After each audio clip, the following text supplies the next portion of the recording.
উনি স্বপ্নে দেখলেন একটা লাল মোরগ ওনাকে 3টা ঠোকর মেরেছে। মুগীরা ইবনে শুবা রাদিয়াল্লাহু তাআলা আনহুর দাস আবু লুলু আল মাজুসি, এই লোকটা খঞ্জর বানাতে পারত। মুগীরা রাদিয়াল্লাহু তাআলা আনহুর দাস। মুগীরা প্রতিদিন 4 দিরহাম করে চার্জ করত, যেহেতু দাস। সে এসে বিচার দিল, আমিরুল মুমিনিন, মুগীরা আমার থেকে বেশি টাকা চায়, জুলুম করে। ওমর ফারুক বললেন, তাই? তুমি কি কাজ জানো? বলে, আমি খঞ্জর বানাতে জানি। বাড়ি কই? পারস্য। আরে তুমি খঞ্জর বানাতে জানলে তো 4 দিরহাম অনেক কম, সে তো আরো বেশি টাকা নেওয়া দরকার ছিল তোমার থেকে। আবু লুলুর এই কথা পছন্দ হয় নাই। সে কয়, ওমর তুমি সবারে দয়া দেখাও আর আমার ক্ষেত্রে কঠিন নিয়ম বানাইলা, দাঁড়াও এই নিয়ম তোমার আমি দেখাবো। এই রাগে সে বাড়িতে যে একটা খঞ্জর বানালো। খঞ্জর চিনেন? কিছুদিন আগে ওমানের সুলতান কাবুস ইন্তেকাল করেছে, জানেন আপনারা? ওনার এই কোমরের মধ্যে খঞ্জর থাকতো, ছবিতে দেখছেন? আরব শায়েখ যারা সুলতান আমির, সে বাসায় যে একটা খঞ্জর বানালো, যেই খঞ্জরের 2 মাথা আর ধরার হ্যান্ডেলটা মাঝখানে, এদিকেও ছুরি এদিকেও ছুরি, যাতে এইভাবে মারা যায়। সে ধার দিতে লাগলো আর বললো, ওমর দাঁড়াও তোমারে আমি দেখাবো। ওমরে ফারুক মসজিদে নববীর ইমাম, ফজরের নামাজের সময় এই আবু লুলু আল মাজুসি চাদর পরে লুকিয়ে লুকিয়ে, সে অগ্নি উপাসক, মুমিন নয়, ওমরে ফারুককে অ্যাটাক করার জন্য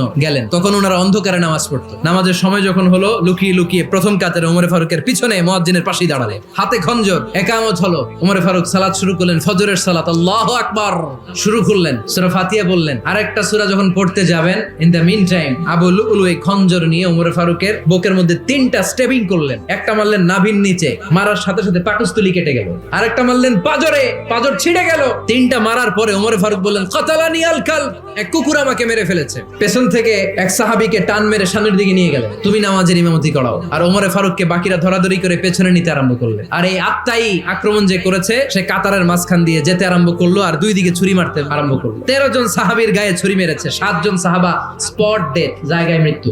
এই ভয়ঙ্কর অবস্থা দেখে এক সাহাবী বুরনুস, এক ধরনের জুব্বা আছে মাথাওয়ালা, অনেকে জ্যাকেট পরছেন না এরকম মাথাওয়ালা, লম্বা জুব্বা আছে, আরবরা শীতে পরে মাথাওয়ালা, এই মাথাওয়ালা জুব্বা বের করে এক সাহাবী জালের মতো তার দিকে উড়ায় মারল। ওই বুরনুসের মধ্যে পেঁচিয়ে আবু লুলু মাটিতে পড়ে গেল আর সুইসাইড করে ফেললো, নিজের বুকে নিজে মেরে আত্মহত্যা।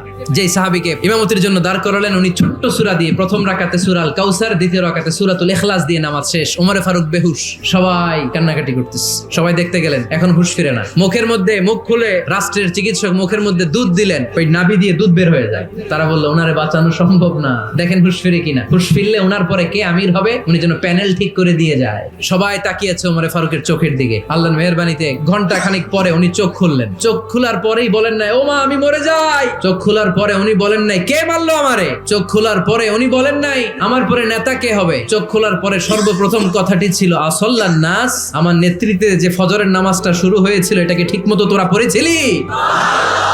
This is Omar, our superhero. নেতা অনেকগুলো লাগে না, এরকম নেতা একটাই যথেষ্ট, যে গোটা বিশ্বকে কাঁপায় দিতে পারে। চিল্লায় বলো ঠিক কিনা?